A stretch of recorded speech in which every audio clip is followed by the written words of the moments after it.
The man, the king, the god, this shit, Nick fucking Gage. You know how I start this off. Shout out to all my MDK gang members around the world. And I want to let everybody know, Blvd Bullies versus the World is a podcast. Every Tuesday, 7 p.m. live on YouTube with my motherfucking boy, Larry the Legend. And what the Blvd Bullies are doing, they're trying to ignite a revolution. Within the fans unite and make the crowds electric again. So check out the Blvd Bullies vs. the World. 7 p.m. live Tuesdays with Larry the fucking Legend. MDK all fucking day. I'm so close to make you burn in hell forever.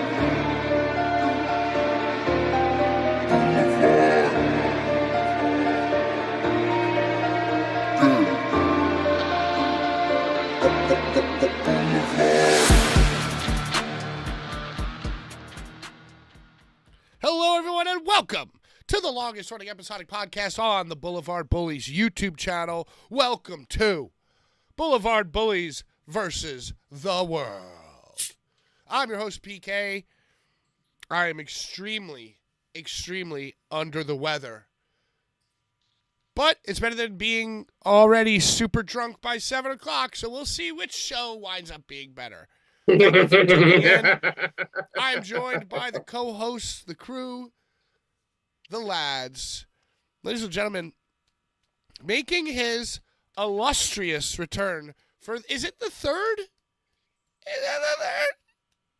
The hat trick. Third week in a row, drinking rum from the Dominican Republic. Brugal? Oh, Ladies and gentlemen, Brad the merch guy. what's up? What's up, fellow freaks? And Welcome to the shit show. freshly back from the peach. The big state of the peach of Georgia. Georgia? BBC of indie wrestling. The most well-dressed man in all of pro wrestling. CCW Hall of Famer. Showcase Showdown winner. A man who wears rings now. My wrestling father. Larry the Legend. Hey.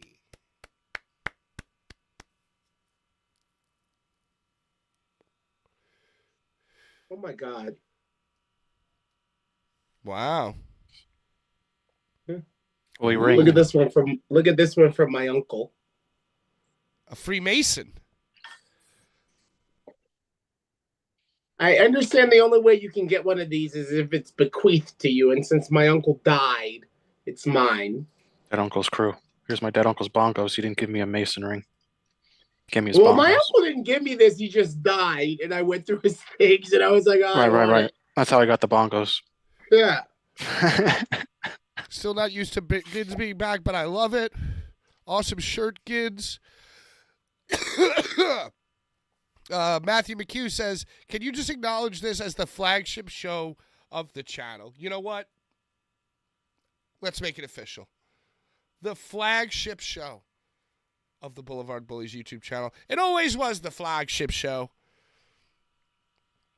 Blvd Bullies versus the World. What else we got going on? It's Tuesday and it's grimy. Larry, next ring you're going to get is a wedding ring. Did they allow that kind of thing in Baltimore? Mm-mm. Yo, I wanna shout out Atlanta.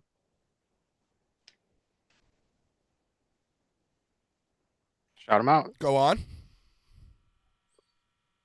They were really never about in a game of golf. they were really good to me. Wait, Atlanta was really good was to me. it in a town close to Atlanta? Bro, it was in KKK Central. Oh, you know, that was going to be my next question. Mm-hmm. Compton. Compton with a K. Yeah, Compton with a C, but we all know that it was a K. Yeah, they just tried to Right make in it the not so shadow. obvious. Yeah, right in the shadow of Cobb County. Did you see a lot of Make America Great Again or flags, or did you see any, what do you call it? Yo, can Confederate I just say flags? can I say something about all the Make America Great Agains that I see in the airport? It's working? They always nod. No, I know. Nod. They always give me a nod and a smile. Like I hate you, but be my friend. Well, no, I feel like they just hate the South Americans much more than the blacks. Mm-hmm. If anything, they're probably trying to team up with you. You know? Yo, travel was brutal. As long as you don't complain about police brutality, then they don't like you. Bro, look at my hair. Looks I'm good. just looking at... So Yeah, this weekend I you went didn't know. down to ring announce and host the ceremonies of Seven. Love don't live here no mo. Speaking of No, Larry, bro, you're just like me. It's just love don't live here. Did you think it was We no mo all think also? We all think it's the song, and I even announced it as "We're here for love don't live here no mo." And then I looked at the sign on the screen, and I was like, "Oh, it's just love don't live here." It's kind of like what do you call it? It's like the Mandela effect. You know what I mean? Like you just read the first two words, you're like, "Oh, love don't live here no mo." So Larry went down to Georgia. For the hosting of the Sevan ceremonies. Love don't live her no mo. You said travel was brutal. When was this? This was a Friday show? Saturday, Sat. but I flew out on Friday, and I was supposed to leave at 6:36, but I didn't end up leaving till 7:51. Yikes. And then when I arrived in Hotlanta at around 9:21, we didn't get off the plane till like 11:27. Did you hear what I just said?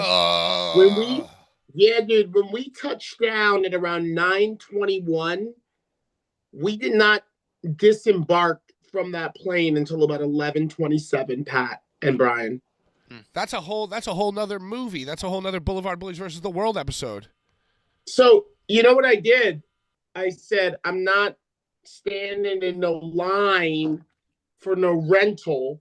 And I just opted to like go to my space, as an Avis preferred. I get to just go to the app and go to my space where a car has the keys in it for me. Brothers, a Tesla. Ooh. Was it nice? Pat, it was nice, but it also was a learning curve. Why? Right. It drives It's a differently? fu- it's a Gas, fu- it's a brake, future. honk. There's no fucking Please, dashboard. Oh, Pat, don't you get me started. It's just like a Don't steering you wheel. get me started about generational motherfuckers like you and me that learned about a key, a turn, a gear, a mirror. Nothing like that, bro. It's nothing like what we learned. Well, to be fair, there's been buttons and instead of keys for quite some years now. For at least like 15 years, it's been push to start. What the fuck's your problem, Pat, Brian? I'm sorry, Brian. What other car has a console with an iPad Pro? No. For doing everything from turning on the windshield wipers to powering the car off. What other car has a credit card as the fob? Not a fob like we're used to, fob, but a credit card, like a hotel room key card. What other car has that? No other car. And there's Yeah. no So dashboard. Brian, all I'm trying to express is that when I sat on this fucking plane for 2 hours and I was just ready to zoom my ass to the Airbnb, when I got into this Tesla, I was all thumbs because I'm like, yo, what the fuck? Yeah, that sucks. Did you have It to use sucked, YouTube? Did you dude. have to It use sucked. YouTube to figure it out? Did you watch any I did, tutorials? Brian. Yes, I did. Yes, I did. That's exactly what I would How have do done. you turn it off? How do you start it? How do you open the doors? How do you roll down the windows? Dude, everything. And That's really funny. once you learned all this, you've completed your basic training. How did it drive? Like a sports car. It did drive like a sports car. A couple of times I opened that pussy up. I opened that pussy up on the road. And she flew. Did you put it But on bro- auto drive at any point? I accidentally, Pat, dude, there were so many accidents with me just trying to drive. Also, every gas station doesn't have an EV charging unit, so that was a whole nother dilly of a pickle. That Where sounds do like a I nightmare. charge this motherfucker? I'm not Did you have to responsible charge it? enough. Did you have to charge? Yes, twice, Brian, twice. Jesus, twice. Now, how does that Well, work? they Do they gave it charge to you me- like how much you have to Dude, they gave charge? it, Brian. They gave it to me about 43%. Oh, bastards!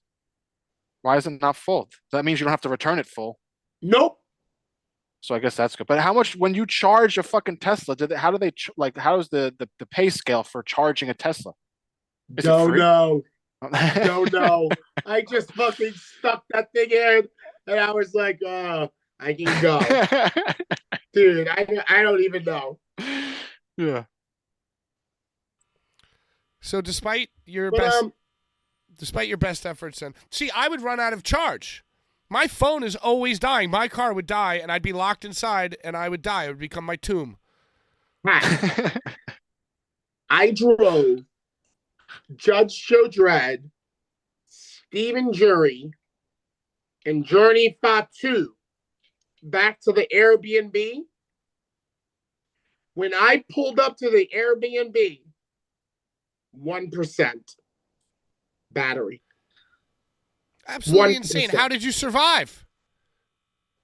I didn't. You died. You perished. So what happened after the 1%? So you dropped them off. Were you staying at the same place? Yes. Okay, so you parked it for the evening. No charger on the ground. No, Pat, because this was after the show, and the first guy flying out was like a 5 a.m. flight. Arrow Boy. 5 a.m. flight. So, me with the rental. Get in with Larry. He's got a 7 a.m. flight. So I couldn't park the car and go to sleep. I had to go to the Kroger's or whatever it is, the high-end Wegmans at 2 in the morning. Pat, at 2 in the morning, and charge my fucking Tesla. You're lucky you made it there in 1%. That sounds like a nightmare. Zero. By the time I was driving to the Kroger after dropping off Judge, Jury, and Journey, 0. That's insane. This guy must have like a little fucking generator or Must something. have a So little get reserve. Yeah, a little little It must reserve, have a right? little reserve. Because they know that irresponsible people are going to be driving it. Indeed. Or people that don't know what they're doing.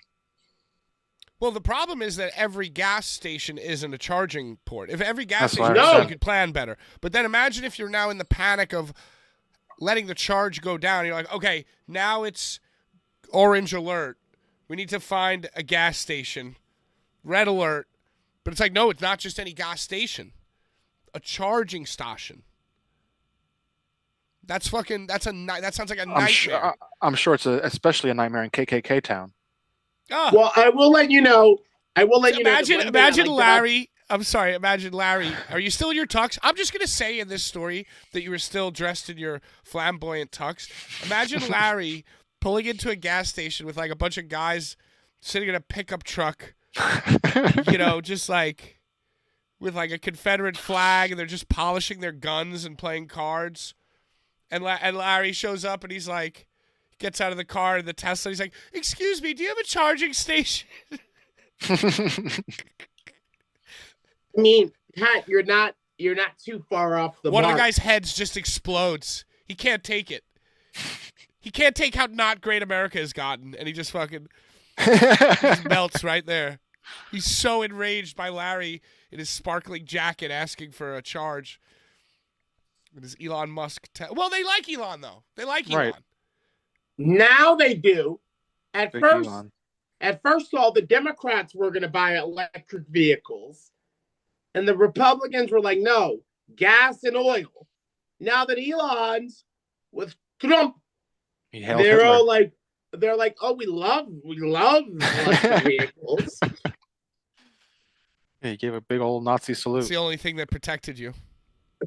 But Pat, it's funny that you say that because after the show, we were in like Podunk part of Canton, and the nearest charging station was like 13 minutes away.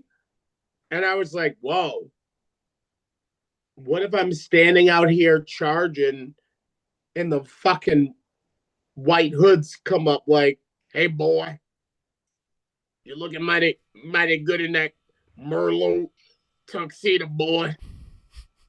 Sounds terrifying. And by the way, in that part of Georgia, I would assume that 13 minutes. So like in New York, 13 minutes away is like 5 miles down the road. I feel like in Georgia, 13 minutes away is like 20 miles or like 15. It's 13 miles. It's 13 miles. Yeah, 13 minutes is yeah. 13 miles. But you know what I'm saying? Like, so if you're running out of gas in the city and it's like, 13 minutes, that trip could be 3 miles. So your car could still make it. But 13 minutes in like a boondock type of town, 13 minutes could be 10 miles, 9 miles. I was scared. I wasn't in TI town or Air Fox town or, the baby, 21 Savage. I wasn't in Zone 6. I was in Cobb County, Georgia. Shout out Big Boss Man. That's right. What was the venue like? That's The right. venue might have had my favorite name of any venue ever. Action Church. That's where it was. You were at Action Church in like a strip mall, right? So, Pat, I called it the Action Church upon welcoming everyone, and the proprietor or the head of security came up to me and was like, hey, boy, hey, don't you call it Action Church. You call it the Action Building. Huh. No longer a church. Brian, They kicked I don't God think out. I don't think the church wanted to be associated with what we were doing on a Saturday night. So he was like, you call this motherfucker the Action Building while y'all are doing whatever you're doing. On Sunday, it's the Action Church. God was ashamed. God was ashamed. I feel like now I want to open up a Christian wrestling organization and run exclusively at the Action Church. And just like Game Changer World became Game Changer Wrestling, I want to become Action Church Wrestling. ACW. Probably get a nice property down there. I'll bet you that the $1 Million Man, Ted DiBiase, would be into hearing your plan. Yeah, we'll just get all the Christians, all the Christian wrestling minds that have gone, unsatiated. Action Church Wrestling, dude. Let's go. I like it. The venue was awesome. The venue was awesome. That sounds awesome. And the building didn't give you any problems. You basically had free reign, except for the guy correcting you and saying Action Building. Well, there was also someone that kept going into the men's bathroom and putting up QR codes that when you scan them were a recruitment website for the Ku Klux Klan. I don't believe you. I don't believe you. That's on insanity. Did you go? Did you I scan thought Necro Did you Butcher scan wasn't it, on the Larry? show.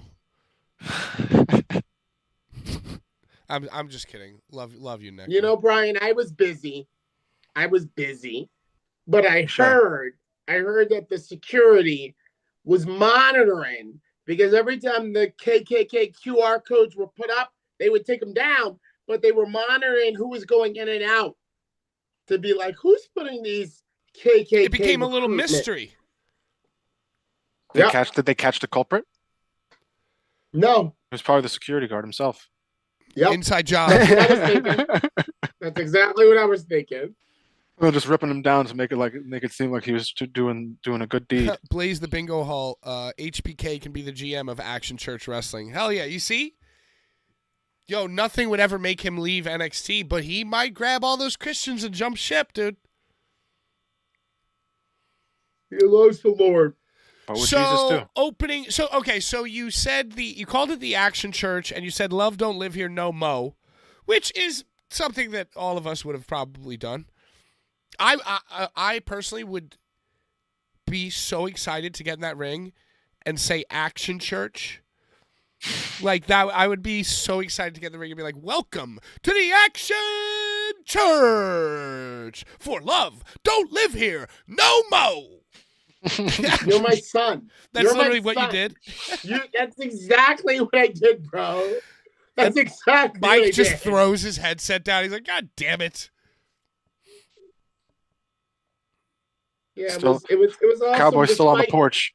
He's still Despite mourning no on the Bev. porch. Still I'm morning. smoking on the porch. That's what I'm doing. Yo, what up? We're Eh? talking about this 7 wrestling. Cowboy, boys. have you ever been to Georgia? No, Have you Not ever yet. driven an No. electric vehicle? no, I'm not All driving. right, one you're of all those pieces caught of up. shit. Larry, Yeah, first I'm not doing match, Masada versus Journey Fatu. Starting off hot. Starting off flaming at the Mhm. Action Church. Got any fun stories about Masada or Journey Fatu, either in the back, out during the entrances, or even perhaps locked in your Tesla of Doom after the show? DOD.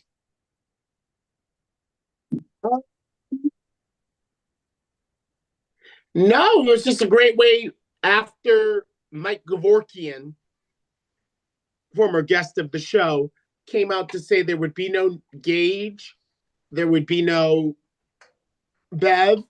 It was kind of a nice bonus to have such a marquee match, which goddamn have been the co-main event, just like start things off. I like that. So it was they went like close to like 18 minutes. It was not a short match. So yeah. Journey is with us. Masada is us. And I was a great way to start things after the downer of knowing you weren't going to see Bev or Nikki. Now, I see that later on in the evening, Masada wrestled in a tag match. Was Masada doing double duty because of the emptiness caused by Nicholas and Bobby? So what happened was that immediately after Masada defeated Journey, Mo Hoodford Atlas came out and was like, I'm the champion of this bitch. I'm the champion of this bitch. And Masada was like, not for long, not for long. And Mo was like, well, I'm about to go in there and fight, and I'll show you how not for long it's going to be. And then Hoodford fought. Croulet. He defended the title. And then Mike Gavorkian was like, hey, I know you guys, because then Masada came out after Hoodfoot's match. He came out after Hoodfoot's match. Hoodfoot fought Cruel. And he was like, yeah, I know you guys hate each other, but we're in a situation. Because we don't got no Bob, we don't got no Nick. So why don't you guys put your differences aside for one night? One night. Team. And you motherfuckers will fight Tank and Nathan Mowry. Oh shit. The coven of the goat You'll fight them in a Texas Tornado Ultraviolet death match in the end. And then, Masada and Hoodfoot looked at each other and they were like, "You trying to fuck?" The other one was like, "Yeah." And then they fucked. I love that. I love that story. Cruel debuted and Hoodfoot beat him. Yeah. Tony Norman in the chat says every match was a main event. Rhinestone, did you watch this?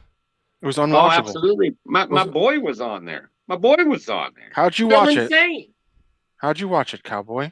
I mean, I didn't watch it, but I see clips of it. Okay, that makes more Yeah, sense. you can't watch The it. only I way you don't can think. watch it is No. through Larry. Yeah. So what? yeah. It was taped and it'll be posted later on in the weeks to come. My boy Phil Tonight. sent me some pictures, some recordings.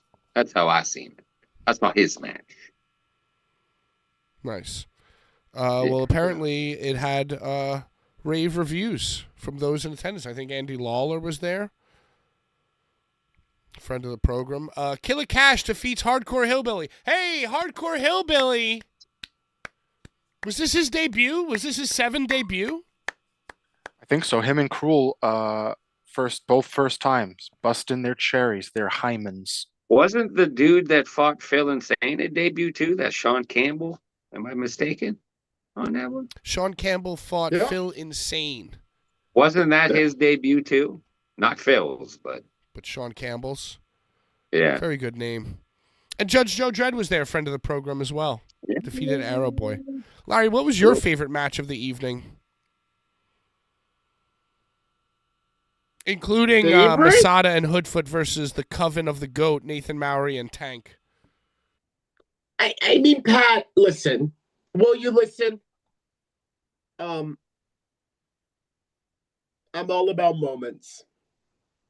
I'm all about moments. And being able to do kind of a ring announcer off, like a ring announcer battle with the Reverend Dan Wilson, you understand? He's the announcer for the Coven of the Goat.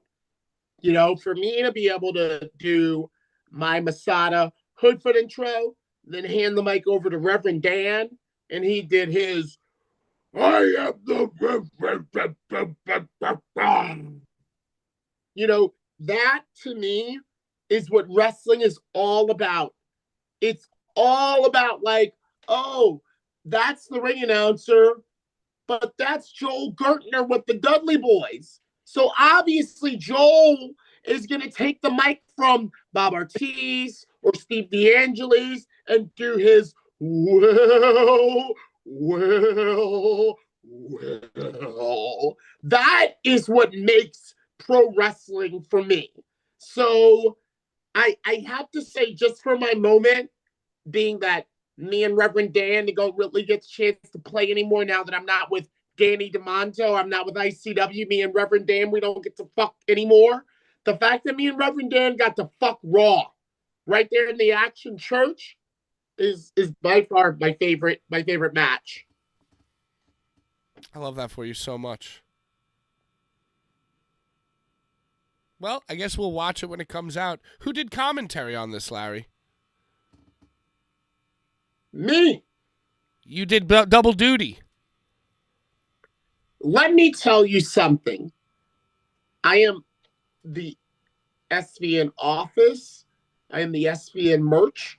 I am the SVN commentator. I'm the SVN ring announcer. I'm the SVN travel. Lord of SVN. Dude, and you know what? When I bought Mike Gavorkian out, I was like, I just want to let everyone know that in my 22 years of working for different promoters, this guy's the easiest. I said on the microphone before we gave a eulogy to Sabu, and we talked about no Bob. Talking about no Bob and no Nick. I was like, hey, you guys may notice me back there behind the merch table selling $30 posters and $40 hats. And I was like, and you know why I do that? Because this guy that I'm about to bring out right now, he's the easiest motherfucker. He's the easiest guy to do shit for, so I do it. Cowboy, are you smoking out of an apple? No, I'm smoking out of a boxing glove. Nice. All right, so Did look like an apple. 7 is Larry. Yeah. Yeah. Well, the I next do it. event that happened over the weekend, and you got home safe, Larry. I hope you didn't fly into Newark. They say that's bad. That's Balmer. bad. Balmer. All right, good. Balmer. And I'm assuming All of my flights were delayed. My flights were delayed leaving and departing, and then we sat on the thing for a long time when we landed in either place. Nice, I love that. Well, I feel like we should probably go over. Oh, well, no. Before we keep going with the weekends of wrestling, I feel like I want to go back to talking about Sabu. Now that Rhinestone's here, and he's obviously hasn't moved a muscle. He's just sitting on his stoop. Still. He exists there. Contemplating He life. exists right there. He didn't even move. What I smoke, fellas. It's what I smoke. I move. I'm all right. I'm all right. Just sit here and smoke. Just sit here and smoke, brother. Well, you also Shane were Smoke. posting a documentary found footage film that you made to contribute to the life of times and honor Sabu. Yeah, I felt that. I was just sitting in my house and I felt like I wanted to make something, so I made something. Came out like 2 hours, something. It's on Rumble. Nice, everybody go check that out. I think you posted on Facebook as well. Yeah, The I links. posted it on my page. Yeah. I think It's on Elite. my favorite thing that happened this week in regards to the Sabu drama was that, I screamed and hooted and hollered. And I felt, maybe I was being a little harsh. Maybe I was being a little hard. A lot of people had the same take that I had, that we had. That it was a travesty, that the comments were bullshit, and very thinly veiled, selfish comments by Joseph J. And that, they're pieces of shit, and they were selfish about it. Not that they killed him necessarily, but they certainly did contribute to his safety. Well, if you want to jump on the conspiracy theory bandwagon, I mean, Francine kind of hit everybody hard with what she said, and then the whole Legion of Skanks curse that they have with ECW wrestlers, because they had New Jack on the show, then 2 days later he passed away, and then Sabu was on the show. Now it's like people are saying when you go on Legions of Skanks and you're ECW, it's not good for you, it's a curse. And then the wife thing, the divorced wife, she won't sign the papers releasing anything. It's crazy, man. Right, Rob Van Dam spoke of that. Rob Van Dam also defended Kratom heavily. Oh yeah, yeah. It's not Kratom. It shouldn't even have been brought up. Really. Well, that's fucking GCW and Joseph Janela's fault. Yeah, I think he But just I made think bonehead They put comments. that whole thing into the universe for everyone to fucking go batshit about. Yeah. But I just think kind of where Larry was last week when we talked about Sabu, he said, we've talked about this enough. I feel it shouldn't be brought up as much as it is now because Janela's still dick riding this whole match. There's fucking people making custom Legos and shit of this final match. It's corny as fuck. Well, I think that's more because Sabu died, so they're using it to them. I don't know, man. I think people are trying to make money off of a fucking match that should have never fucking happened. Everybody agrees about it now. Should have never happened. Can I ask, and I was there for the first two, who were all of the opponents of Joey Janela at every spring break? We know one was Marty Jannetty, and two was the great Sasuke. I wasn't there for three. That's when I was shown the door. But who have all of his opponents been up to Sabu at spring break? That's a good question that I don't know the answer to. Who I was feel like three? Marty Was Jannetty three came back Taka? for one. Tanaka. Was three Taka Michinoku? Yeah. Who was four? Does anyone know who four was? Need ringside Sean for these stats. Because it's always been kind of like out to pasture legend. It's always been like an out to pasture someone that isn't really like in the thing, but still can still hit their shit. Chat, do we know who the other opponents at 4 and 5 going up to 9 was? Well, that's what I was mentioning. I've been mentioning that for yars about Joseph Janela, that he's an exploitative little fucker, and that not only does he, dust off these legends who need a payday and show no regard for their safety, he's actually very condescending in the way that he even promotes the match. Yeah. It's almost like he smirks about it. And he even, in those comments, he said, "Oh, I guess that concussion knocked him back into 1997. Like, that's so fucking condescending. That just exposes your own, like, lack of respect, that it's all about you. It's like an inside joke. It's like a meta joke between you and the fans that you're dragging Marty Jannetty out of his coffin to wrestle him, you know? I like what Sabu said on the Legion of Skanks about the match. He's like, it wasn't called Sabu's Spring Break, was it? He's like, it wasn't my match in any way. It wasn't called Sabu's Spring Break. It was Janela's. That was Janela's match. He said it. The man said it himself. It wasn't mine. So get into this. That was at the Legion of Skanks podcast. The last thing he was ever on. At Spring Break 3, he fought Marco Stunt night 1 and Jungle Boy night 2. At Spring Break 3, the one that my first one not doing, he fought Marco Stunt night 1 and then Jungle Boy night 2. So those are not Jannetty and Sasuke. No, but there's still memes. There's still memes. Yeah. Yes, Bald Steve, Bulmer. And both Jungle Boy and fucking the other little one both are no longer around. They didn't last. And hold on to Brian. More importantly, we're both two of the preeminent stars of an early AEW. Facts. As Joseph was. Yeah. Remember that? Facts. Jungle Boy lasted the longest. I'm sick, but so I'm not as rowdy as I was about it last time. But my convictions remain the same. Like, fuck these dudes. And honestly, I see you, boss, Steve. I hate to say this, but I think Cornette's take on it was so right on the money. Oh, gee. Oh, Cornette is solid, yes. And he goes, and it actually kind of triggered me a little bit. Kind of made me feel a little seen, because it's like, Vince Russo did the mark list, right? Like, what makes you a mark?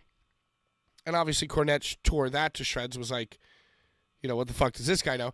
And he goes, what makes you a mark is not knowing your place behind or in front of the guardrail. And I felt very called out, because it's true. Like, and he basically said, like, Joey Janela, if he didn't wash up on the shores of professional wrestling, which I say all the time, he would have tried to be the lead singer of a band, or he would have tried to be a fucking, like, YouTuber, or he would have, like, done some other fucking grifter gimmick to get attention. And I felt bad, because I feel like right after Joey Janela broke in, the Blvd Bullies hopped the rail, and then the floodgates opened. So I don't know. But I thought that was a very poignant and excellent comment. He said, he didn't kill him, but, for him to say that it's not all about him. And he even made fun of me. He goes, 2,000 people. 2,000 people's the biggest show we've ever done. Well, I hear all these wrestler podcasts, and they're like, well, what do the fans really want? I think the fans just really want to be acknowledged as, that match should have never happened. Just fucking admit it, and there you go. Well, Sabu definitely wanted the match. Like, he definitely wanted to do some. Maybe not that match specifically, I don't know, man. But he wanted to do something. He definitely he was adamant about even wanting to do another match after. They promoted it. Yeah. Right. Well, they were complete botch, but Sabu, the man himself, definitely wanted to go out on his own. Well, they terms. were selling the old Sabu, not the Sabu that was on both of our pod that we both interviewed. That it was a shy, kind of introspective, kind of reserved guy. Like, he's not the Sabu that came out in the fucking, Hannibal Lecter shit, and everybody knew it. Because he's 61 years So old. to sell it like, oh, Sabu says it's going to be better than Born to Be Wired 97 and No, this and that. it is absolutely insane what RVD said, that everything that has been released about his death has been wrong. That fucking the stuff that WWE put up as a tribute. His name wasn't fucking Terrence. They put Terrence. Terrence Yeah. Brunk. Year. It was Tear. Everybody's been putting Terrence Brunk. That he didn't even. That's not even his name. It's Tear. What the fuck, man? Yeah. People ain't even trying. When Cornette went on to remember him, they mentioned a lot of moments that I forgot and that we didn't mention on the show. Like, him versus Taz and all these other things. And basically that it's like the Iron Sheik was over because nobody else, he was the only wrestler who would come out and like stab you with a fork and shit, or whatever. I think or like do crazy I think shit. that was the only guy. I think that was the only guy that Cornette ever liked. That was really like a blood type fighter like kind of blood, guy. Yeah. And like a blood fighter. And basically it's like it would have worked better for longer if not everybody stole everything that Sabu did. So now everybody's Sabu. It's just like very fascinating and interesting. And he also said, which I thought was also interesting, it's like RVD got to the top of WWE because even though he was also a high flyer and they were like best friends, RVD would do stuff that was more polished. Like, 5-star frog splash, rolling thunder, all these things. It looked stiff, but it was still like within the realm of like being in control. Whereas like Sabu could never get to the top because it was like, yeet. You know what I mean? It's like, let's just figure wherever we land, we land. Well, Sabu's fucking punk rock. Yeah, to the well, fullest. exactly. Yeah, he was. Rob Van Dam had Outlaw. the educated feet. Yeah, he had the educated feet. I listen to Steven Richards too, which I've been starting to get into. I like Stevie Richards. Yeah, And, Stevie's good. Stevie's He good. shared a lot of great stories about Sabu and a lot of great. Yo, fuck Dutch though. Fuck Dutch. That Fuck guy, Dutch the other guy? Mantel. The mustache, Fuck the guy with Dutch the mustache. Mantel. I used to like. Dutch but Mantel. he Yeah, we don't fucked like up. him. We don't like Yeah, him. He might have fucked been the up guy with putting that. the KKK thing in the bathroom. Yeah, he fucked up by saying that Sabu was. He's a fucking addict. Never do kratom. It's terrible. It's worse than heroin. Like, dude, you do your fucking research. Yeah. Do No, your I mean, fucking research. Yeah, that's pontifification. He doesn't know what the fuck he's Even talking about. even the dude that interviews him called him out on it. He's like, dude, you don't even know what you're talking about. Calm down. Calm the fuck down, old man. Well, and also Stevie confirmed what I kind of shit on when Sabu spoke to us. He said that he would botch on purpose, Right. and I was like, okay, sure you would, buddy. Oh, I messed that up He was on clumsy, purpose.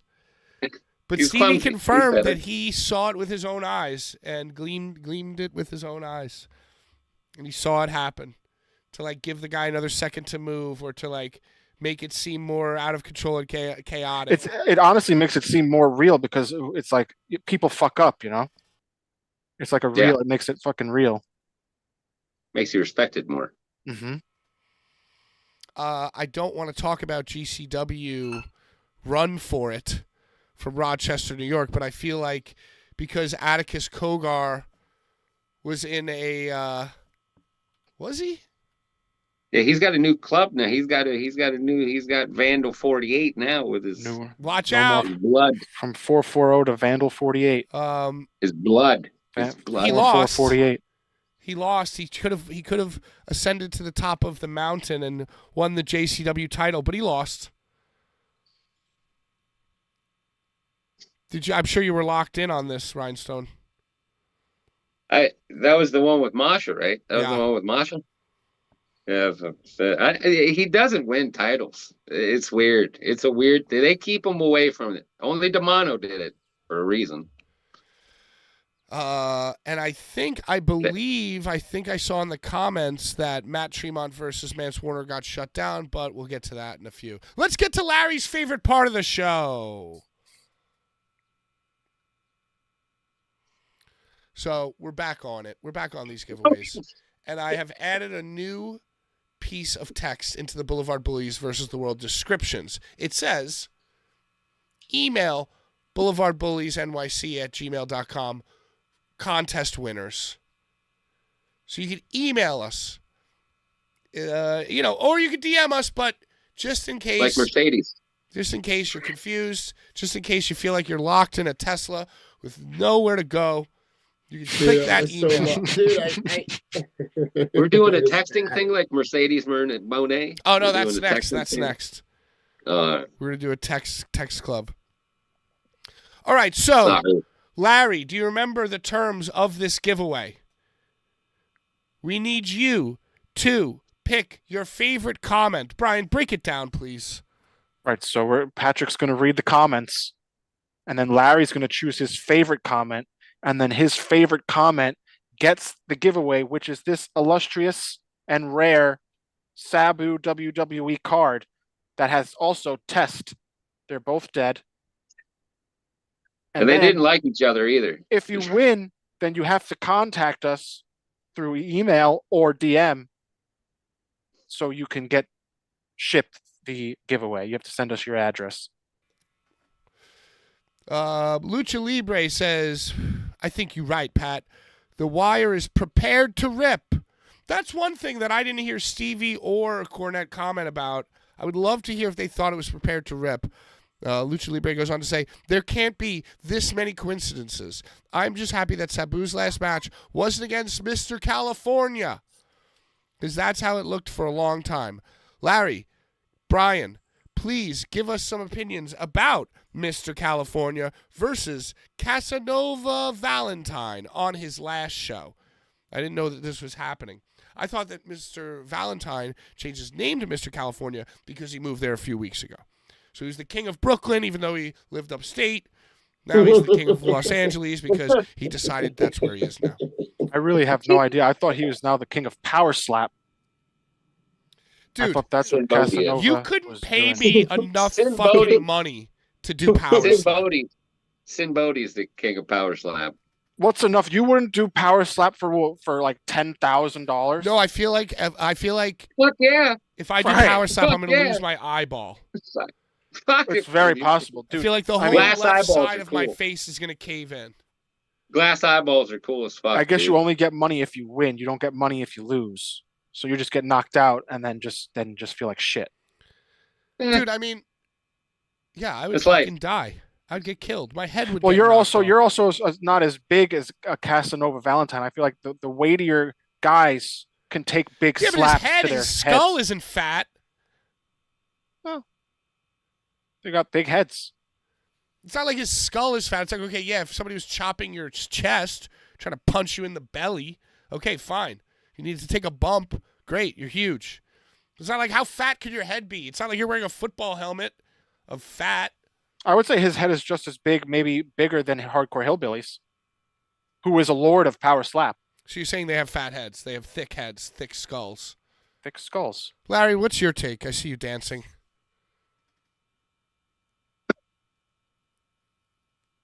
I don't know. I never even heard of Mr. California.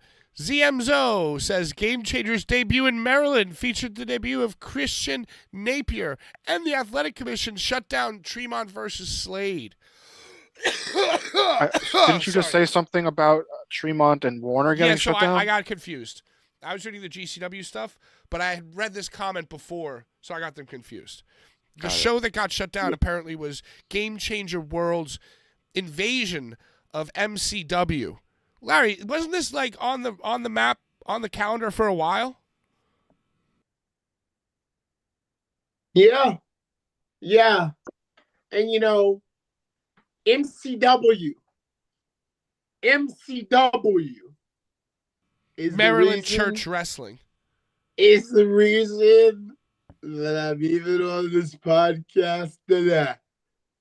They were the first ones to put a microphone in my hand and say, Larry, you're the man. Thank you, MCW. Thank you, guys. So hold on, Pat. Where you clap for them, it really hurt me. It hurt me to the core. It hurt me to the fucking core to know that GCW, a company that I started, that I founded back when it was Jersey Champion Change Wrestling, when it was Jersey, I founded them with Danny D'Amato. It hurt me to the core that they were coming to my home. And I was all the way in Atlanta. Pat. It hurt me that Brett Lauderdale brought Emily J to my home turf and had Emily J announce the motherfucker that brought me into CZW. Do you see what I'm doing here? Do you see what I'm doing here, Pat? I hate it. I hate what they've done. MLJ And you had announced Ruckus. there was no invite, no invite at all. Well, Brian, I'm busy. Well, but I'm was busy. there an Atlanta. invite? Was there an invite? Hey, Brian, it's my home. If I wanted to waltz my ass in there in a thong, in a licorice thong, okay, I would have been able to do that. But I'm down in Atlanta with Mike Gavorkian announcing Cruel and Hoodfoot and Journey. I'm down there, you know? So it wasn't a matter of an invite. If I wanted to go, I would have gone, and I would have come all over the place. A licorice thong. In a licorice thong, but I didn't go because I was busy. Super chat from Black Blaze licorice. the Bingo Hall Black says, licorice. my hashtag if Effie wins we riot sign Loved was it. in attendance at Loved it. GCWMD. We Loved wanted it. Larry there. Signs make us come. And Zemzo in the chat says, Tremont and Slade went into the crowd at the start of the match, and that's when the ref, Hitman, and the commissioner yelled at them, Hitman being Brett the Hitman, yelled at them to get back in the ring. And they did it again, and the commissioner stopped the match. Tremont and Slade kept fighting for like another 5 minutes after. I mean, that's kind of brilliant based on the reputation of Maryland. Y'all don't know Maryland wrestling. You really Are the don't know what commissioners very Maryland... uptight? They're very, like, this is still from the 20s. This is still from 1919. You can't have a foreign object. And they will find promoters. They will stop matches. And they will literally shut shows down for, like, what has become par for the course of pro wrestling because they still have the rules on the books from back in Abraham Lincoln's day. You know, just reading He was between undefeated. the lines. He was. Yeah. Yeah, he was undefeated. Reading between the Just putting lines that of out this there. description here, they went to the crowd, and the ref, Brett Lauderdale, and the commissioner yelled at them to get back in the ring. And then they did it again. And then they went on for another 5 minutes. Sounds like Edgy. sounds a plan. Edgy. Sounds like an edgy planned Yeah, it's thing. edgy. Sounds like a planned. edgy. Yeah. Yeah, getting everybody ready for the come. Oh, Getting Dried everybody, up getting Dried up. everybody all Dried up. semi-chubs for the come. Right, because fake commissioner was Dan McDevitt. What? Confirmed. Dude, see, I didn't know from fucking ass to elbow what I was talking about, but I read through the lines. I just thought about, I got inside the mind of Brett the Hitman, and we just had it confirmed by Blaze the Bingo Hall. The fake commissioner, it was Dan McDevitt. So it's work. It was a week. fucking Wow. edgy. Wow. John Richter. So you know Dan McDevitt is he's the Dan DeMonto of MCW Pro. Of MCW Pro, Dan McDevitt is Dan DeMonto. Hey, you know what? Anytime Matt Tremont Sole can go proprietor. through a night without getting something stuck in his cranium, I'm okay with it. Yeah, I second that. You know what I mean? Second. Like, just leave it, let it live, leave it be. Just That's leave his that thing MO. alone. It's just a cavern now. It's just a cavern. leave your on little it. But it's a Horrible. cavern made for Yeah. things to be stuck into. It's That's a why hobbit it was. hutch. That's why it was built. It's a hobbit. Let it hutch. be It's- used. Oh, I don't know, yikes. man. Anytime he could get out You're of talking biblical What now, happens though if James. his fucking head goes in like Let it be Kofi's He's a used. martyr. chest? He's a martyr. What happens if his head goes in like Kofi's chest? It's gonna happen. Like Chris Jericho and Kofi's chest, he's gonna get that in his head. Fucking What? unicorn. Because he so I chooses wish to. Kofi. Did you hear what he said this week, Larry? Kofi? What did he say? He said, I know you paid a ticket, but you don't have any right to talk to me, ask for a photo, or spend any time with me. Keep it moving. If you see me out in the streets, don't talk to me. Don't ask for a photo. He's a heel. Oh, He's yeah. He's a heel Kofi right now. Hell yeah.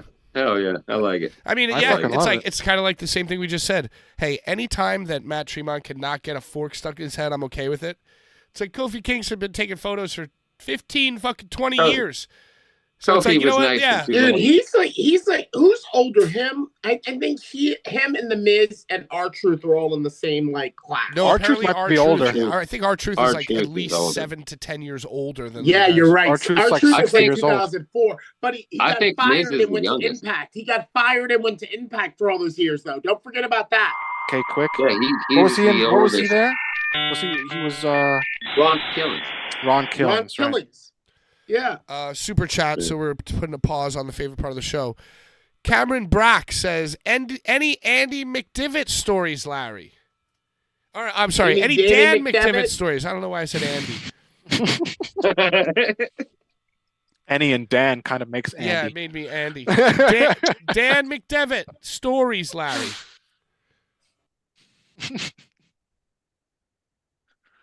Or any good Andy McDivitt stories, too. He seems like an interesting guy. Oh. worker.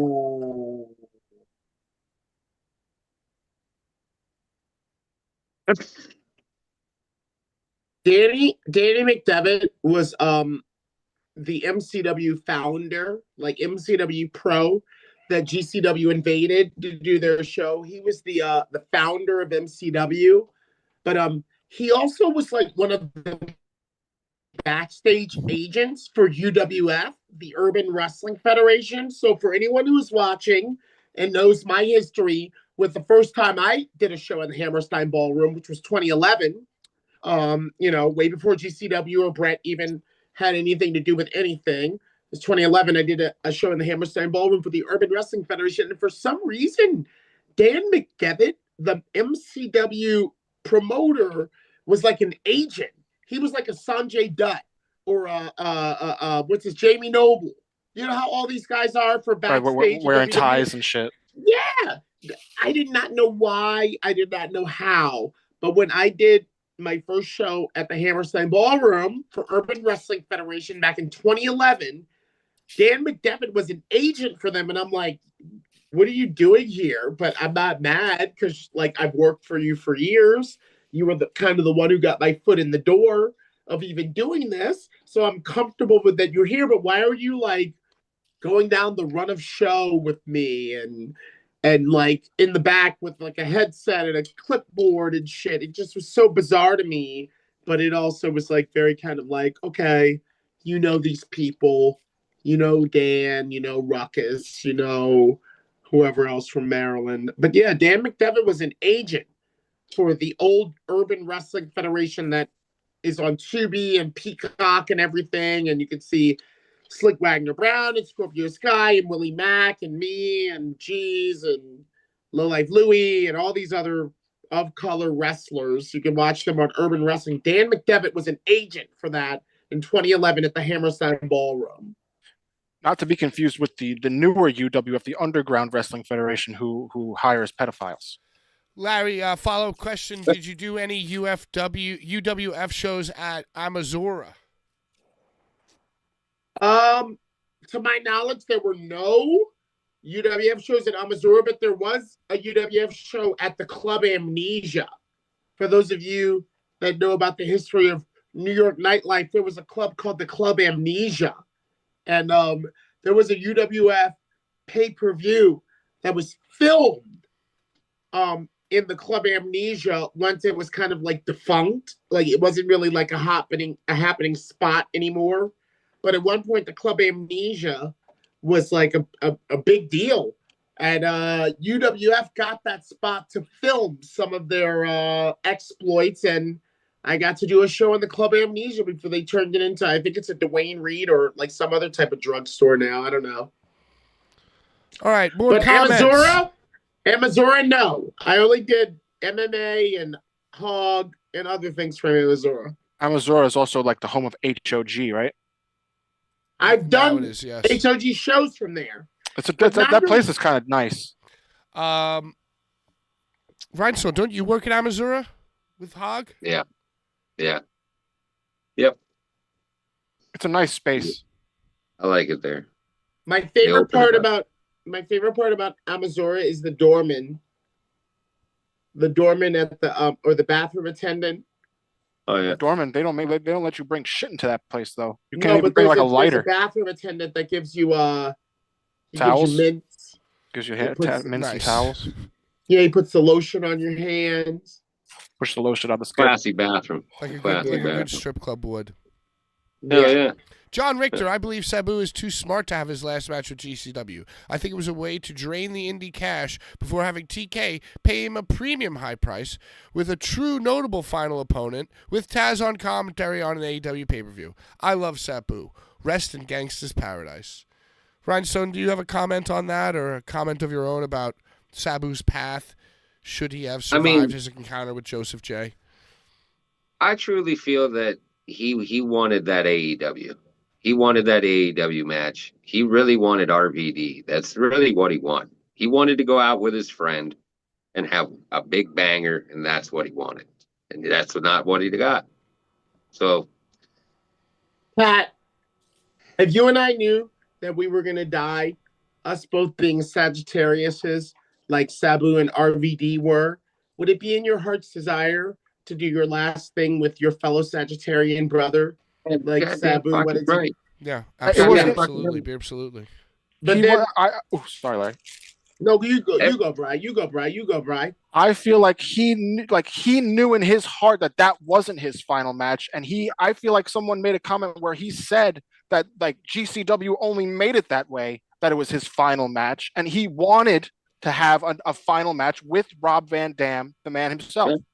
Yeah, And Francine even said that in her comments this week, that she talked to him at WrestleCon the next evening, and that he said, "Oh, they just started saying that, like it was never going to be my last match." And I feel like either last week or maybe even later this week, somebody, a friend of the show, a viewer, commented and said, "I saw him at the hotel bar and he told me that," like a first-hand account.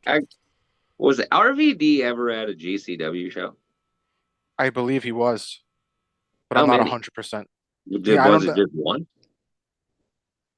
See, RVD ain't gonna do anything if it's not on a grandstand, and that's Sabu knew that shit. Every interview that man ever did, he brought up RVD in some way. That was his best fucking friend. Like exactly what Larry said. You're gonna want to go out that way, not against Joey fucking Janela. That's spring break designed for him. I feel like Even though he was coerced into doing that match. He He did. knew It was he so. I finally watched the match in its entirety, and the whole thing is so weird. Like how the match starts, and he's like telling MLJ that he doesn't even want to do it. I remember Larry was talking about that, and he was like pointing to his knee. Yeah. It was like the whole match was very strange, and basically the only two things were the two insane accidental spots, and then Sandman and Atticus Cogar are there. It's just the whole thing is just ridiculous and awkward and strange. It would be kind of cool to hear what Atticus or Sandman has to say about the actual shit when they came out. And there'd be a lot so of weird. It didn't even make it made no blood. fucking sense. It made no sense. None of it made Yeah. sense. And then Sabu was like giving Joey Janela hugs. Ugh, it's just weird.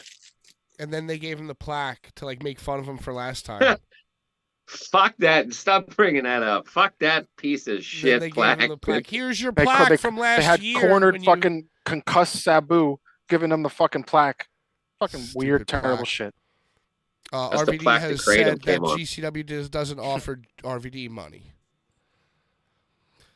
Schlack versus Little Sicko, July 18th, 7 and RPW in Chicago. Larry, are you going to do that show?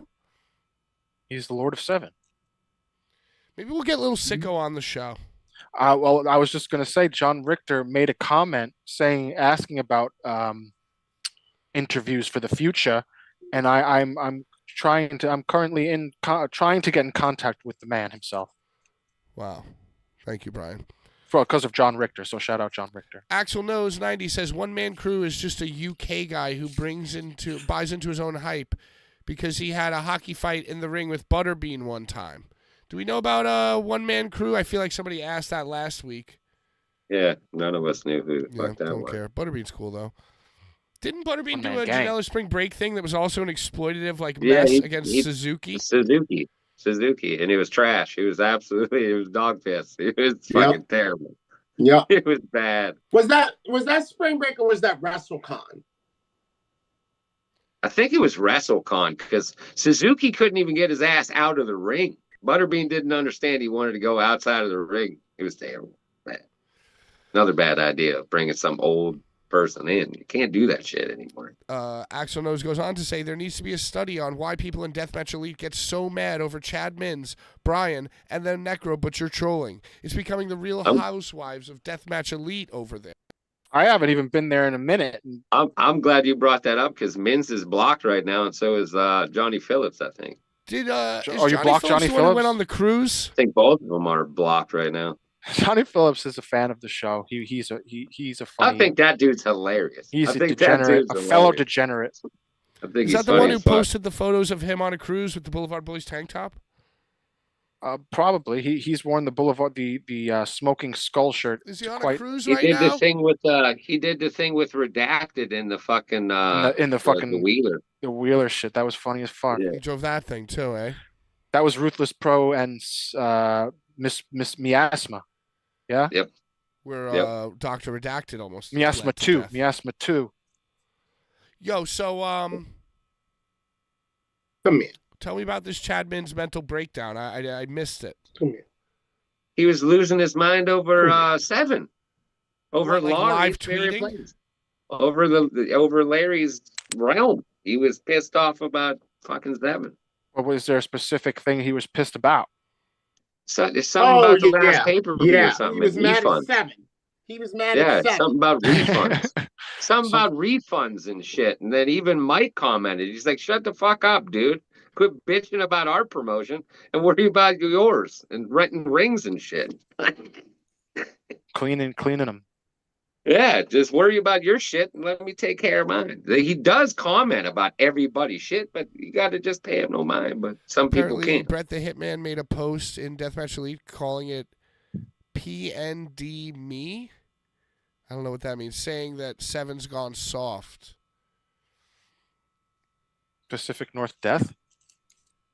PND, you said? I don't know. I don't really care. I know that I Chad bet Mins you is wouldn't run a crazy 7 in a lunatic. GCW show together, I bet.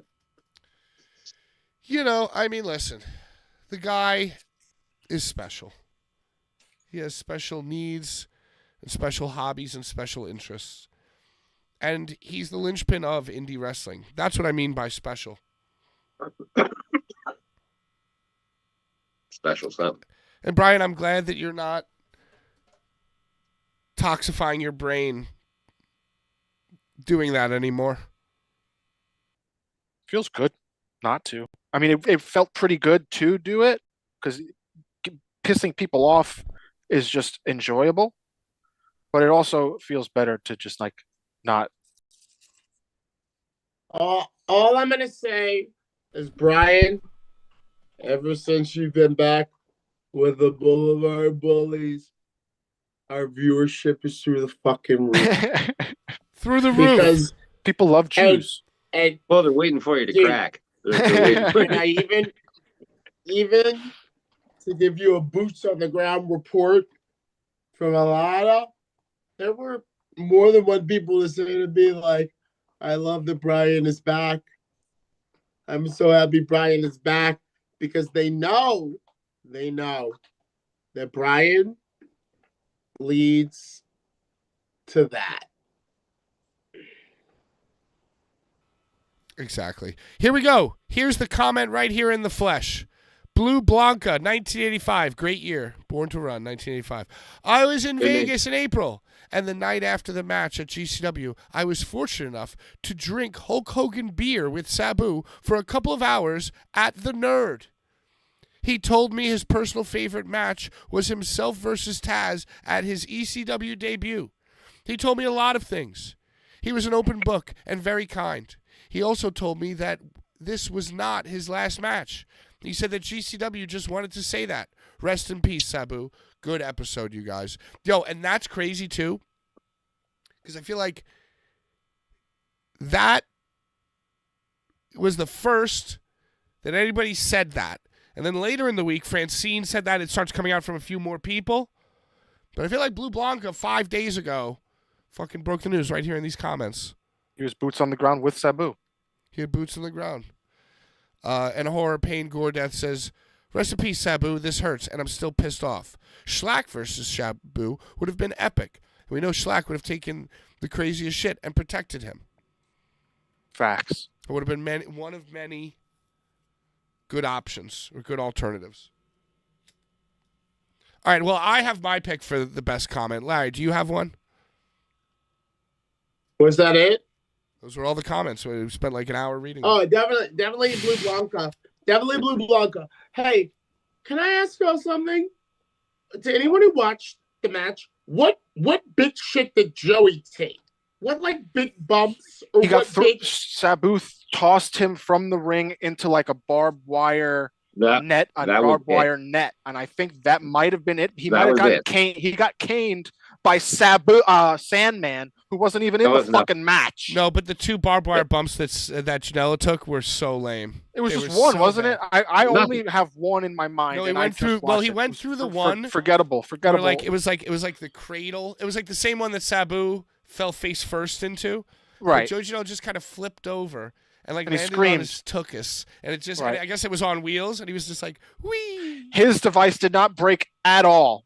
Yeah. Sabu's broke instantly. And then he took like a pretty easy looking, I say easy, you know what I mean.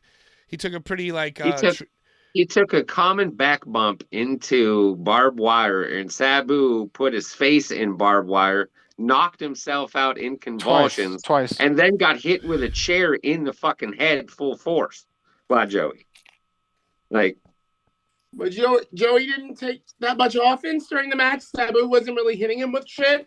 Fuck no, he was Sabu threw him. My feet are bleeding. Yeah, it was fucker, let me go home. He got him he threw the chair a couple of times, but the whole thing was awkward and strange because he was like trying to like hug him and shake his hand and tell him no more, and it was like he was trying to trick him because then he'd hit him, and then he'd hit him.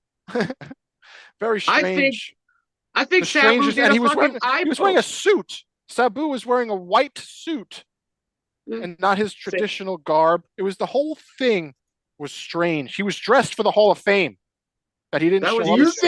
Do you think that they said, come here for the Hall of Fame? Just come for the Hall of Fame, and that's why he came so late in the suit. And then when he got there, they were like, Joey's out there, you gotta fight him. And he's pointing at his knees like, I can't do this. No, hey, I'm gonna say this too. That was the same suit he wore for AEW debut. But in AEW, he was a manager. He was never a wrestler. I'm seeing in the chat, Joey even gave Bill Alfonso a DVD through a barbed wire board. Yeah. Bill Alfonso guy, and he's like fucking 66. And Sabu looked like he was seeing lizard people the whole time. On a different planet. The whole thing was off the fucking walls, dude. Maybe in true Sabu fashion, he just wanted his death to be bizarre. I think he was not happy with the match and wanted another one. We'll never know what happened to him. We'll never know what happened to him. He was better off actually dying in the ring, but we would have never knew. It's weird. It's all weird. Right, Blue Blanca, 1985. Send us an email. Send us a DM. Send us something. Send us something. So now, and then this week, you have to comment on the YouTube video, not the live chat, but the YouTube video, in order to win the giveaway, which was to Blue Blanca. You're getting the Sabu versus Test WWE card. But this week, we're giving away a 7 CD, rare 7 CD, and also rare Rob Black XPW candies. Candies. That is a good Rare good package. candies. Those, what are those, like nerd rope cubes? Oh, they're good. And they're Wow. like 100 milligrams of kratom each. Not kratom.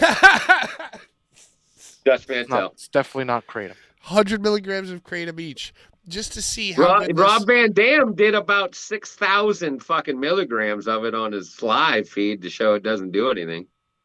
Well, dude, I mean, Rob Van Dam is a huge advocate for kratom and says that athletes alike take it in order to just feel better because their bodies are in pain from being athletes.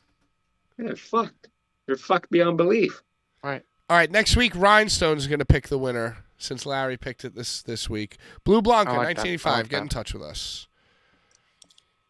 Yeah, what about the Teenage Mutant Ninja Turtle 3 VHS and the Heather Gray That Apple Watch? already got one. Oh, the Wolf Gray Apple Watch did band. they send us our The address next to person- send it out, Pat? the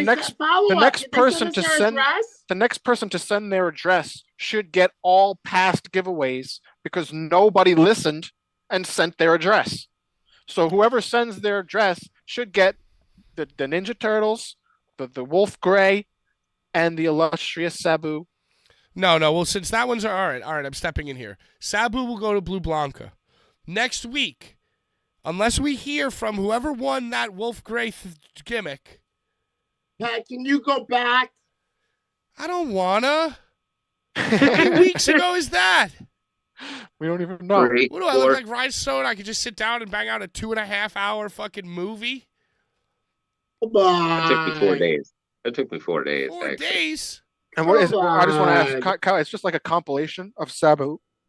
I mildly did any editing to it. It was just his life. Best Awesome. matches, I think. Roland says that Brian already has the address.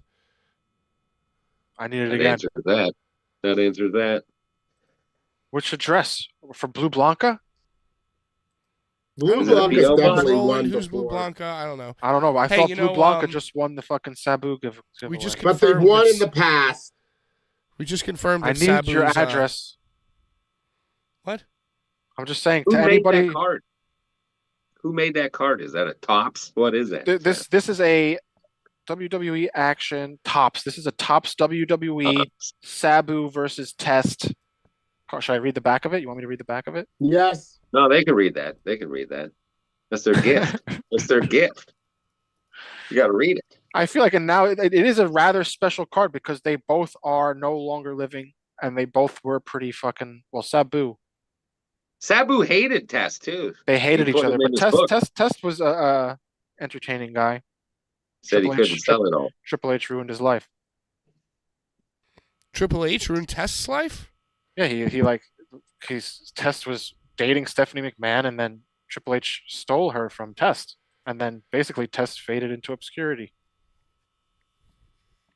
So we already heard Blue Blanca confirm to us that Sabu's favorite match was him versus Taz, his debut in ECW. Tasmaniac. The Tasmaniac. Hard to believe that outfit of Taz would be, it wouldn't bother him so much that he would still consider it his favorite match. That Taz outfit was really bad. I wonder if he still has it. So I should be Mick in a relic. Foley was on something recently and said that he thinks that he's contemplated it for many years since retirement, and he thinks that he now knows what his favorite match is. Do you guys care to guess? Him versus Terry Funk. Wrong. It's a WWE match. My guess would be the Edge versus Mick Foley match that happened at WrestleMania. Oh. No, what about you, Larry? In Your House Mind Games against Sean. Ooh, I feel like for many, many years, and in his book, he said that was his favorite match. I think my favorite match of his might have been either Royal Rumble 2000 or Triple H. or Over the Edge with Austin and McMahon as the special ref. Those are my That was favorite. Dude Love. All right, I'm going to narrow it down for you guys. It's in WWE, and it's after the year 2000. And Well, it's still, I would not say him still- versus Edge. It's not him versus Edge. Him versus Triple H. That was in 2000. Well, they did do a 2001 him versus Triple H, but no, it's not that either. Larry, one That was more like the guess, and I'm Three going to Stages reveal. of Hell. Post 2000 McFoley match. WWE. Post to him versus RKO. Him versus Randall Heath. Wow. You got it, That was Larry. awesome. Oh, That was awesome. That's why you're a for the Showcase Showdown moment- winner. Again, to go back to moments like me and Reverend Dan announcing before the moment of Randy taking the tax for the first time and the look on his face, like, oh my God, my skin has been pierced. As a young motherfucker, oh my God, my skin has been pierced. Dude, brilliant. You win your Ninja Turtles tape back. You won it That's back, also, that's Larry. also when he started doing the legend killer shit, and I think that's the whole thing where he spit in Mick Foley's face. That whole thing was just great shit. Yeah, and for those of you not in the know, Larry's talking about when Randy went to hit the RKO on the tax, and Mick Foley kind of just let him nowhere. back bump onto it. Out of nowhere into the tax. Out of nowhere into the tax. So good. He goes, it was my favorite match. This is Mick Foley speaking. It was my favorite match of all time. I remember dropping that elbow on Randy and thinking that it was the most perfect elbow I'd ever dropped. I also remember feeling like he was evolving right in front of everyone's eyes. Fans were seeing a new, more intense version of Randy Orton, and it really enhanced it. I think that ended up being a defining match for both of us. It's awesome. I really do think about that, like with how many matches these wrestlers actually have had. It's probably hard. Randy for Orton them was to like one pick. of the youngest to ever. I mean, when he started, he was like one of the youngest to ever be champion. No, Mm-hmm. he Yep. was like 21 maybe. I think Brock beat him. Well, I think they might have been this like both 21. They might have been like the same when they won it. Little baby. It's like a month Little apart. It's like a babies. month apart. When Brock won, it was so good too at SummerSlam against The Rock. That was like the best shit. Did you see that Darby Allin made it to the top of Mount Everest finally? And That's posted insane. an AEW flag. And he posted an AEW flag. That's kind of legendary. And shout out to him because He did that's a not kickflip. that's He not did an a easy. kickflip halfway up. That's insane. The air on Mount Everest is probably thinner than anything, and I'm surprised. I mean, he's not a big guy. He's a rather small dude, and to be able to do that is a large feat. Yeah, I mean, you really think about it. You're just looking at the picture. Really doesn't do it justice. He should, But if you he start should really come looking back at it, to like AEW and be. He should be he's Glacier when he above comes the back to AEW. clouds. You know People what I'm saying? die. People literally die Yeah. climbing Mount Everest. Yeah. It's not a joke. That shit is insane. He probably has money to have good. He probably has like the best gear in the world to do it. Like he probably had the Well, most. he probably expensive, hired the like, best gear team. Yeah. and a good Oh team. hell yeah! So Oh, I mean, hell and yeah. even with help though, that's like to be able to handle the shit is. Well, actually, a fun fact: he was apparently just going to wing it, and Diamond Dallas Page stepped in and goes like, "Hey, let me help you plan this. I'll get in touch with like the best team, and we'll Diamond you're Dallas going to Page do it saves the right everybody's way." life. So He's a life. apparently, He's He's there's the a greatest photo man here ever. of Darby throwing up Greatest man the ever. Diamond Dallas Page saving lives. The greatest man Diamond ever. upside down. greatest man who ever lived, DDP. So who will Simple. Brett Lauderdale send to Mount Everest to plant their flag? Joey Janela. Somebody old. Somebody old. Janela. He'll have a match up there. Janela Final will match. take the Rock and Roll Express with him. Janela's final match can be on Mount Everest. One thing I saw when I was reading all the news this week was that we haven't been watching any Dark Side of the Ring at all. They're like 9 episodes in. This one was about I've watched Daphne. I've watched them. You've been watching them? Oh yeah, I watch all of them. So, there are 9 episodes. What, they had Hell in the Cell, right? Hell in a Cell, but They had everybody's Sheik. heard that. Sheik, Vader. Sabu was on the Sheik one, yeah. Was he Yeah, on- he was on that. Yep. Yeah, he was on. Did he look like he was seeing lizards? No, he looked fucking great on there. He was wearing this American flag turban that he normally wears. That thing's epic. So what's been your favorite? What have been some of the highlights of this season? This season. I think Funny. Eddie Gordon was on there. Vader's was pretty good, but very That's what depressing. I didn't know there was a Vader one. I would have checked that out. Vader was like that Vader's was a was mark. very depressing though. It was very Mm. depressing to see his son and shit. Like his son is in bad shape. Like it's bad. But Vader was on was Boy pretty Meets funny. World. Yeah. That's Shout not out. His Vader's son son. wasn't on Boy Meets World. He was. His on son Boy was Meets at the World. end of the show. Vader was on there. Boy Meets World. His son was not on there though, right? No, not his son. Not just That's Vader. what I'm just Vader, saying, just Pat. Vader. I mean, Brian. His son was not on Boy Meets World, but he No, was. his son wasn't. Right. Yeah, so He was- maybe, he was maybe Frankie's that's gonna be father. the next thing I binge watch. Maybe I'll start catching up on these Dark Side of the Rings. This season looks pretty interesting. They're all been good so far. Cornette's on fire with that shit. I heard because I listened Cornette's to on fire. Cornette. I listen to Cornette a lot, and they've been talking about his appearances. Yeah, everybody's like, "Oh, he should come back to wrestling." That man doesn't need to come back to wrestling. He's doing his thing right now. He's a millionaire. He's a He's millionaire. doing his thing. He just likes to be home. Fuck yeah, you don't need. Oh, to his dog died. Harley Quinn died. Oh, that was R.I.P. sad. Rest in Harley. peace. Rest in peace. Yeah. They're still looking into if Brett Lauderdale and Joey killed his dog. Some to crate him. Fucking crazy. So did you watch man. this Like, Daphne one, or is this happening tomorrow or tonight? It's on tonight. I think it's on tonight. It's on tonight, yeah. Nice. It's got a lot of hype behind it though. Let's do some WWE. Did you see what the Zoe hell's- Stark. Yeah, I was just wondering about her name. Zoe Stark. Yeah, Zoe Stark. I guess she attempted one of these drop kicks, springboard drop kicks, top rope drop kicks. I was watching. I wasn't really watching it. I had it on in the background, so like Her I knee kind of popped just out, like I think. heard what had happened. And Her by the knee time I popped out. focused on that screen, they were already like doing like the the Owen Hart shots. They were just showing the crowd. They were just showing the briefcases. That is so disgusting. That is so disgusting that you can call it the Owen Hart shots and we know exactly what you're talking about. I mean, that's the best way to Yep. describe it. The emergency shots, you know. Yeah.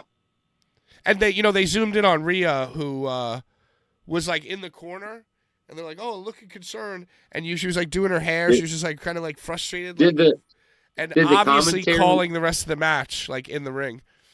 Did the commentary acknowledge the injury right there on the spot? Yeah, or that did she they fucked go up her around knee, it? but they didn't show because it was gruesome. Like, I didn't see the actual thing. I wasn't, like I said, I was just kind of on in the background, and I'm so glad I didn't, because it was one of these like knee backwards type jams, like one of these. Yeah, pop. Like Mike It popped. Awesome. Like Yeah, Mike it was like a Awesome. Sid Vicious, Mike Awesome type of deal. Mm. Ah, so Sid gross. I Vicious. get the willies just thinking And she has about a history of that shit too. That's why she was out for like 5 years or some shit. Oh, Yes, breaking terrible. news. Now that Joey Janela and the Rock and Roll Express have been announced for their climb to Everest to plant their flag, Danny D'Amato has sent mittens. Good. Mittens and hammer. Yeah, and DDP Yeah. is going to oversee the whole thing. Yo, not to get off of mainstream, did anyone hear anything about the ETU show that happened? ETU. Pat was informing me before the show. You know, it's so funny, Larry. I had it pulled up in my little like notes here in my little browser, and I actually I exit out as I go, and I actually X'd out ETU and skipped right over it and cut it from the program. But let's circle back from the Mecca.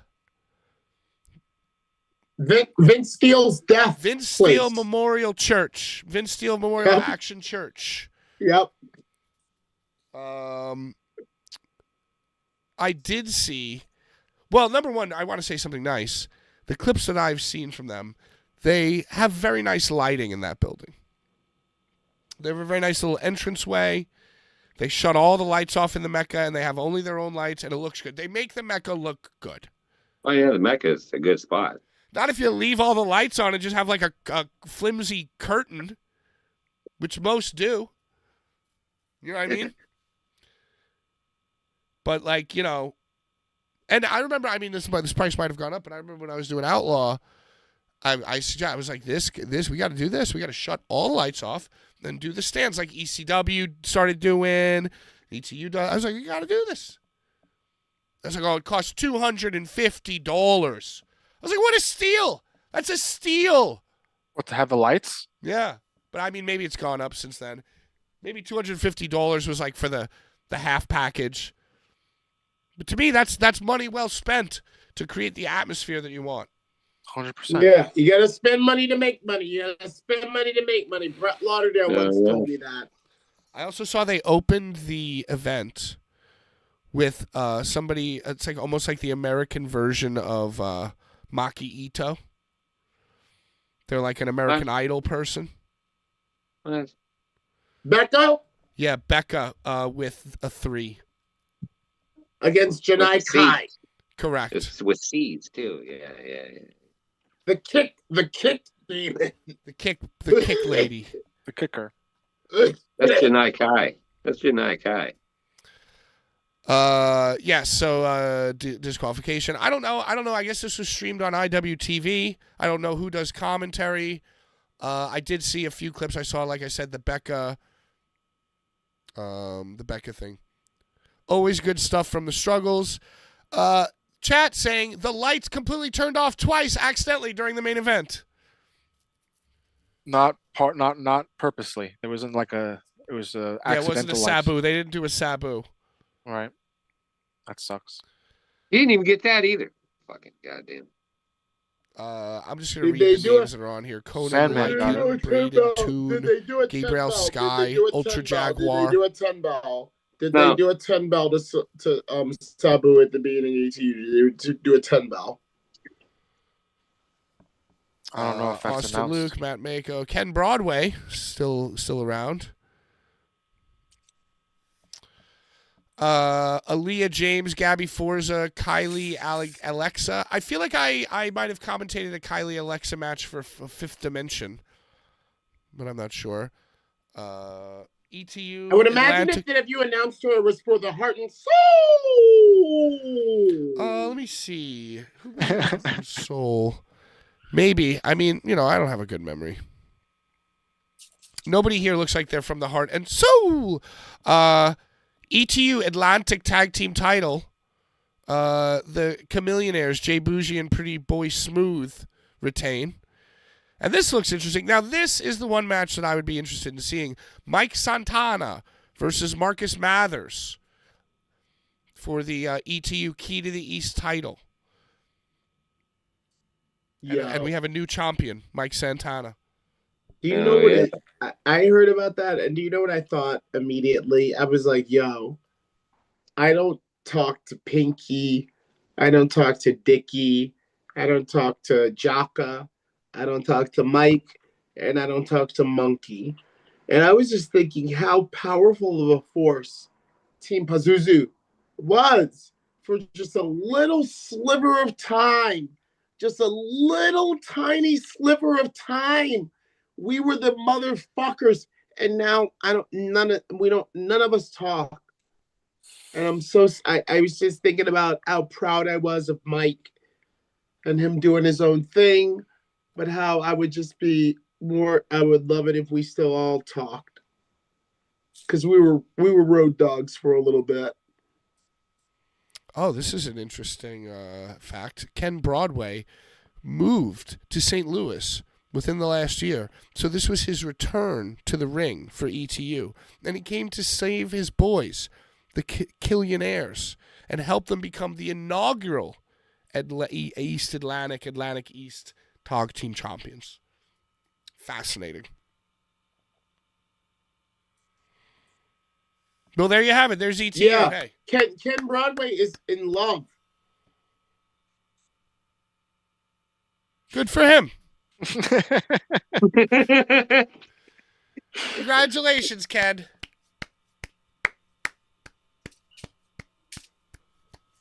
Ken Broadway is in love, and he said goodbye to New York City living to be love. Oh, yeah. No, I mean, good for him. Get out while you can. But St. Louis ain't no walk in the park, from what I understand. Maybe he's in a rural area. Suburbs. He was in the burbs. He's got his fucking. He's got a fucking electric car charger in his garage, white picket fence. He's not making it rain anymore. He put that cash. Think about how much money that guy had. Yeah. He's putting it in his pocket now. He had his own money, for fuck's sake. He had his own money. You know what having your own money printed for you can buy you, dude? In St. Louis? No, I think he was throwing money at the last HOG show, so I actually fucked up. Yeah, he's still throwing money. He's not being smart. Well, he's got a ton of it. He prints it at home. That love ain't got him The yet. real estate companies honor it. Paper is So expensive. WWE's kind of fucking boring right now, except for the mangled knee, and how I think that they kind of made all the women's outfits smaller. Oh, they're going back to bra and panties matches pretty soon. I mean, that's what every women's match is right now. I mean, Rhea's pretty it's hard. skimpy nowadays. It's like you don't want to do that because they're great athletes. So you have to like bury those feelings. It makes me feel like I'm autistic. Rhea's wearing basically nothing nowadays. She was wearing tights when she started. Now she's like basically just wearing a fucking bikini out to the ring. God bless America. Yeah, America. Saturday night's main event. Some wrestlers is just wear. Some wrestlers just like guys are just wearing underwear. It's like the same kind of concept. Well, it's like they're all wearing MJF's trunks with the booty out. Right. But that's been wrestling. I knew that was attire gonna. I knew that would wake for you years up, and Larry. years. I fucking Yeah, knew that was. I knew your head was gonna pop right up when I Sex mentioned MJF's trunks. Sex sells. It's true. He has those little. They are. Ricochet. Ricochet as well wears the like my ass is spilling out of my tights shit. He's wearing Ricochet as well. Medium trunks. Oh, hell yeah. Everybody switched Rich to youth Swan. hard trunks across the Rich board. Swan had on some pretty fucking mini-me He shorts. does. He does. Yes. Oh, he was Yep. rocking some pretty fucking tight ones, man. I'm like, Jesus. I feel like I saw recently that LA Knight's whole balls came out from a suplex. Hey, Like, tough you enough. gotta sell it, man. You gotta sell it. That's very funny. Yeah, you know, Yes, ever sir. since the days of WWF Raw or Attitude or whatever, you know, those acclaimed games where you could create your own guy. I always went pants. I don't like having don't my like butt the out knee- like that. Or the knees. Or Or a even kilt. the knees are even like a little sacred.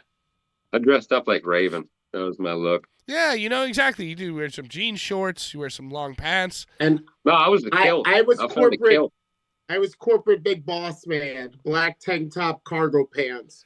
Cobb County, Georgia. Oh, Larry, That's by the right. way, before we continue into the final portion of the show, I'm sorry, I'm just so sick. I hope the show is good. I want to know if what you ate. Did you eat anything good in Georgia? Did you have any like dope chicken or any good barbecue? I don't know what's Georgia even known for. Did you eat a peach? Peaches, yeah. I had some Hattie B's hot fried chicken. Yeah, see, that's what I want to hear. That sounds great. I had some Hattie B's hot fried chicken. And Sounds I went to a coffee shop called East Pole Coffee. Because you know I'm into that cafe. Did it hold up to Larry's standards? Well, I'm into that cafe. You know, that cafe. You know, the cortado, the americano, the cappuccino. I'm into that cafe. So someone had recommended to me that I go to East Pole, and brothers, they were doing it right. Now, was that the best coffee you've had recently while on the road with Savin? No, Not even the best.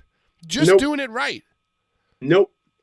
Because I then stumbled upon another place, another coffee shop. I can't remember the name, and I'm not going to try to like waste our time with it. But it was another coffee shop that I was just like saw out of the corner of my eye.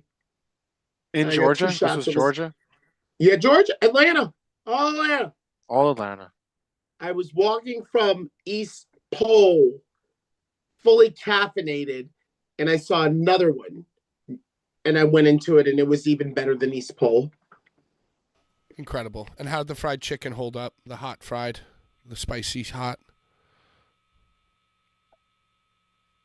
So Pat, I'm into like salty. That is like what I want on my mouth.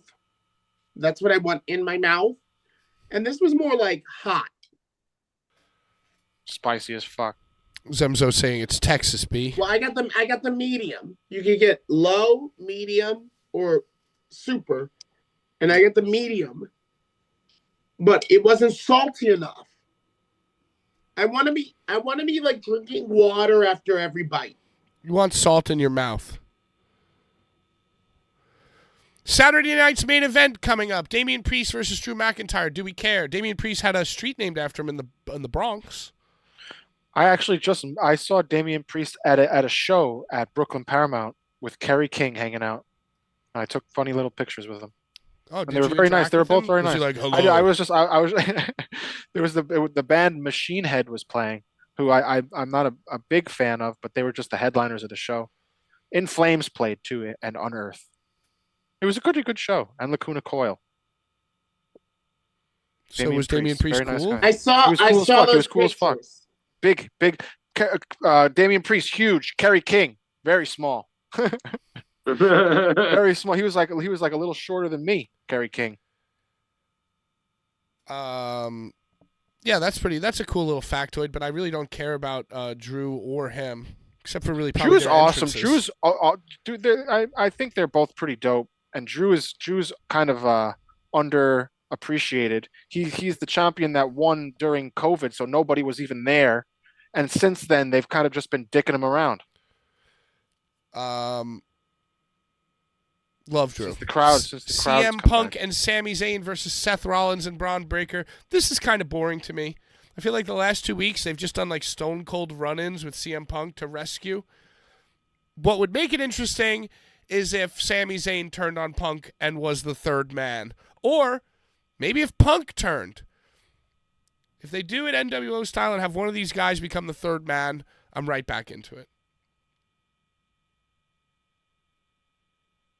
I like that too, but I don't see that happening. I feel like Sami Zayn and Punk are both the guys that don't go to Saudi Arabia, so they're going to be the guys that stay face.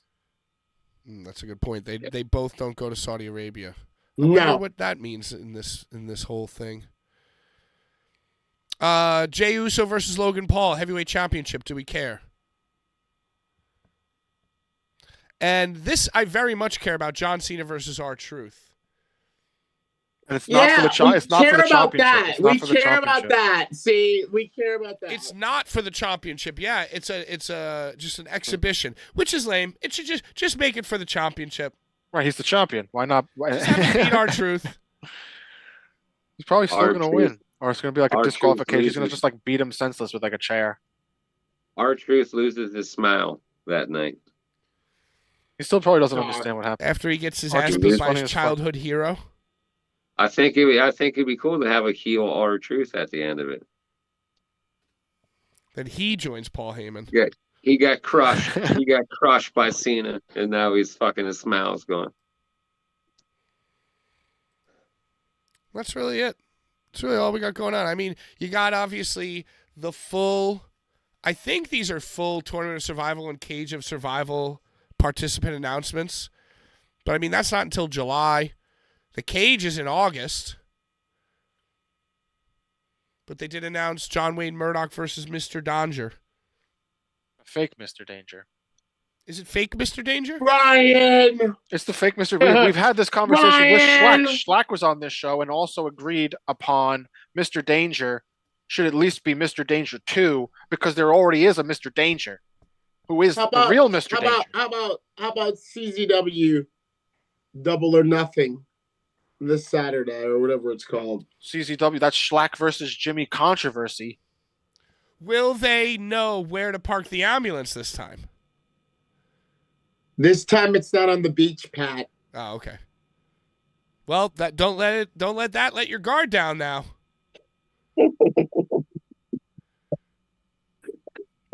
Is this Schlack's first match back from his groin? Well, Schlack said that it was going to be Shane Mercer, so maybe he just didn't want to say it was Jimmy Controversy. Because I know that that's the match that's planned for the night is Jimmy Controversy. Maybe Schlack's not even considering it a match. He's Both just gonna come out and murder. both guests of the show. He's gonna murder him. Yeah, it's just gonna be a murder. Squash. Did you see Schlack's promo? I know we talked about this, but the dancing and the partying. The dancing promo is so good. Yeah, that's how you do it. None of this like Spencer's Gifts Atticus Kogar video. Jesus. Tournament of Survival. Beastman. Daiju Wakamatsu. Dr. Redacted. John Wayne Murdoch. Matt Tremont. Mr. Danger 2. And Otis Kogar. Beast man. Early pontifications. Beast man. Danger. Danger. Fake Mr. Danger. I'm just gonna say Redacted because Redacted is just one of the best. I'm gonna go That's Tremont. who should get it. That's who should get it. Tremont is technically a GCW champion, right? He's an ultra violent champion. Well, I mean, he's definitely gonna get a lot of shit stuck in his head that evening. So we live for it. And then the Cage of Survival. I thought that the Cage of Survival was, Carryover. I thought it was a 4-on-4. I thought that was like their angle thing. No, because I think Rena and John Wayne did a Cage Survival. Well, the only reason we're touching on these so early is because we really want to start getting the odds on who they're going to make die next. Right. Joey Janela versus Atticus Kogar in a dog collar match. Is that accurate? Yeah. And then in the Cage of Survival match, two Mexican brothers, Ciclope and Medio Extremo. Best friends turned. Worst enemies. Also on the show, Bear Bronson, Ciclope, Joey Janela, Little Sicko, Masha Slamovich, Mickey Knuckles. On the program. That's rare. That's rare to hear Mickey Knuckles is going to be with GCW. Yeah, so maybe we'll talk to. Maybe we'll call a Little Sicko. I love Mickey dancing. She's kind of on like a little tear. She's wrestling Necro Butcher. And, Necro's wrestling. He's wrestling. Yeah. We talked about it on this show. He's wrestling Mickey Knuckles at the next IWA event. Yeah. Yeah, WrestleMania. Wait, my event? Yeah, I don't think it's not Carnage Cup. It's not Carnage Cup. No, it's WrestleMania. Are you doing WrestleMania, Larry? Yeah. When is this? Yes. I think it's June. Right, it's coming up in June. June coming up. Mr. Hughes just got announced for it too. That's going to be Little Sicko is wrestling the champion Brian Woods in the no rope barbed wire match. Yep, for the championship. Well, if I had to recommend anything from them, it's that don't run directly into the ropes because it'll break away. They'll have it sewn down better. Yeah, they should do a spot where it doesn't break to show everybody That'd that be crazy. It could be properly done. All right, I think that does it for us. Okay. Larry, it looks like in the contest, the race to see who falls asleep first, it was a draw between me and you. You got glasses on. Yeah, I could be doing a Booker T thing. You don't even know. All right, well, hey, thanks everybody for watching. Thanks everyone for listening. Make sure to comment on this video to win the 7 CD and the Nerd Ropes and Blanky Blank Blanca 1985. Send us your info through email, DM, or however you know. Anyway, on behalf of Rhinestone, Larry, and Brian, this has been the flagship show of Blvd Bullies. And if you are our enemy, please die slow. Out of time. Bye-bye.